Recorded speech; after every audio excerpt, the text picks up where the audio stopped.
Hey everybody, welcome back to the Texas podcast. Today we're going to be talking about the battles of the Texas Revolution. This week's battle will be the first battle to occur in the Texas Revolution, which was the Battle of Gonzales. The Battle of Gonzales was, of course, the first military engagement of the Texas Revolution. It was fought near Gonzales, Texas on October 2nd, 1835, between rebellious Texan settlers and a detachment of Mexican army soldiers. So on September 10th, a Mexican soldier plunged a Gonzales resident, which led to widespread outrage and public protest. Mexican authorities felt it unwise to leave the settlers with a weapon. Colonel Domingo de Urtecha, commander of all Mexican troops in Texas, sent a corporal and 5 enlisted men to retrieve the cannon that had been given to the colonists. Many of the settlers believed Mexican authorities were manufacturing an excuse to attack the town and eliminate the militia. In a town meeting, 3 citizens voted to hand over the gun and forestall an attack. The remainder, including Andrew Ponton, voted to stand their ground. According to historian Stephen Harding, the cannon became a point of honor and an unlikely rallying symbol, because Gonzales citizens had no intention of handing over the weapon at a time of growing tension. The soldiers were then escorted from town without the cannon.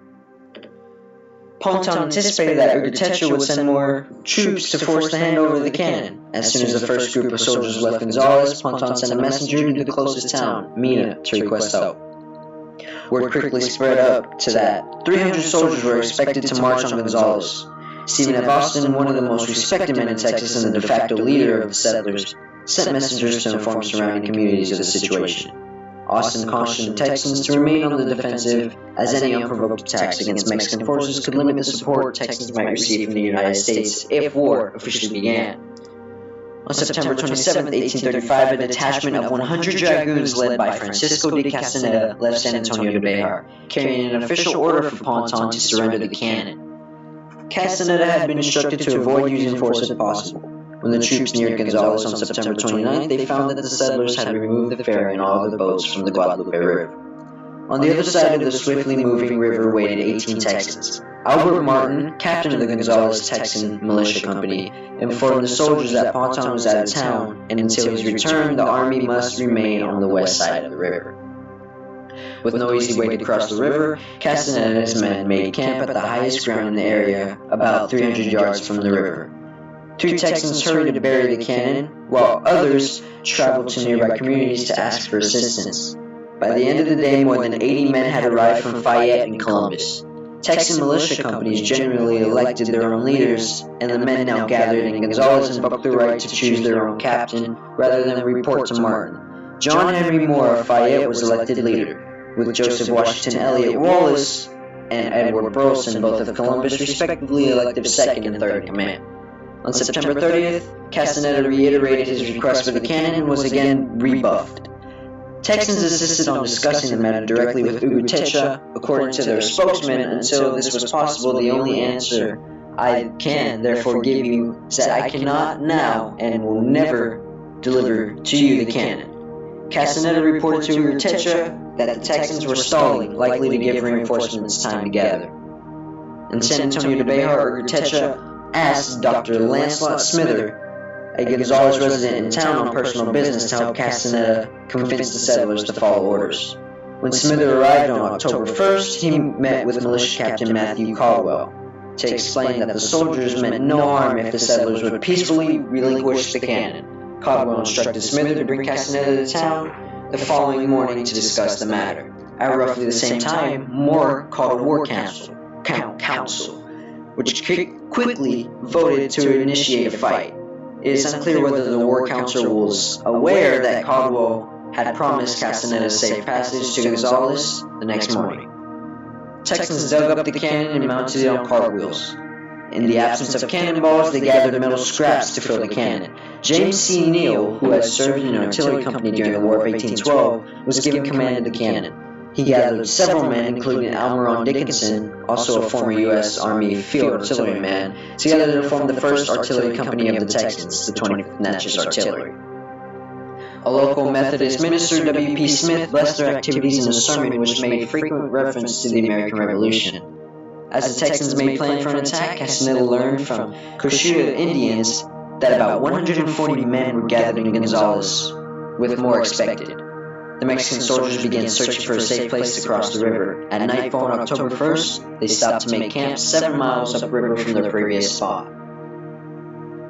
The Texans began crossing the river at about 7 p.m. Less than half of the men were mounted, slowing their progress as they tracked the Mexican soldiers. A thick fog rolled in around midnight, further delaying them. At 3 a.m., Texans reached the new Mexican camp. A dog barked at their approach, alerting the Mexican soldiers, who began fire. The noise caused one of the Texan horses to panic and throw his rider, who suffered a bloody nose. Moore and his men hid in the thick trees until dawn. As they waited, some of the Texans raided a nearby field and snacked on some watermelon and corn. With the darkness and fog, Mexican soldiers could not estimate how many men had surrounded them. They withdrew 300 yards to a nearby bluff at about 6 a.m. Texans emerged from the trees and began firing at the Mexican soldiers. Lieutenant Gregorio Perez counterattacked with 40 mounted dragoons. The Texans fell back to the trees and fired a volley, injuring a Mexican private. According to some accounts, the cannon fell out of the wagon upon the shot. Unable to safely maneuver among the trees, the Mexican horsemen returned to the bluff. As the fog lifted, Castaneda sent Smither to request a meeting between the two commanders. Smither was promptly arrested by the Texans, who were suspicious of his presence among the Mexican soldiers. Nevertheless, Moore agreed to meet Castaneda. Moore explained that his followers no longer recognized the centralist government of Santa Anna and instead remained faithful to the Constitution of 1824, which Santa Anna had repulsed. Castaneda revealed that he shared their Federalist leanings, but that he was honor-bound to follow orders. As Moore returned to camp, the Texans raised a homemade white banner with an image of a cannon painted in black in the center, over the words, "Come and take it." The makeshift flag evoked the American Revolutionary era slogan, "Don't tread on me."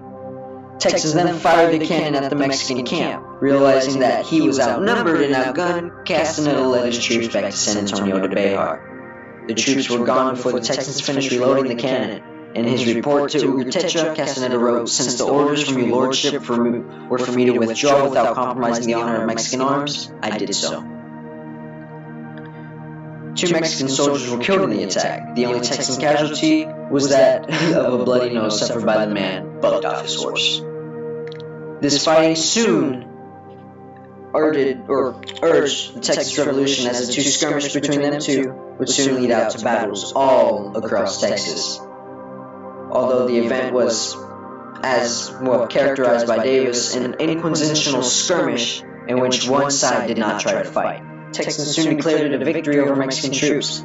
Despite its minimal military impact, Hardin asserts that the skirmish's political significance was immeasurable.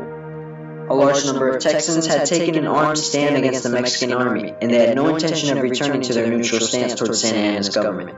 2 days after the battle, Austin wrote to San Felipe de Austin Committee of Public Safety.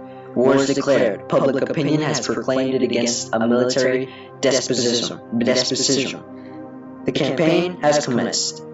News of the skirmish, originally called the Fight at Williams Place, spread throughout the United States, encouraging many adventurers to come to Texas and assist in the fight against Mexico. Newspapers referred to the conflict as the Lexington of Texas. As the battles of Lexington and Concord began the American Revolution, the Gonzales skirmish launched the Texas Revolution. Before fighting had officially erupted, Santa Anna had realized that stronger measures were needed to ensure calm in Texas. He ordered his brother-in-law, General Martin Perfecto de Cos, to bring approximately 500 soldiers to Texas. Cos and his men arrived in Goliad on October 2nd. 3 days later, after learning the events at Gonzales, the soldiers left for San Antonio de Bejar to fortify the Alamo. Gonzales became a rallying point for Texans opposed to Santa Anna's policies.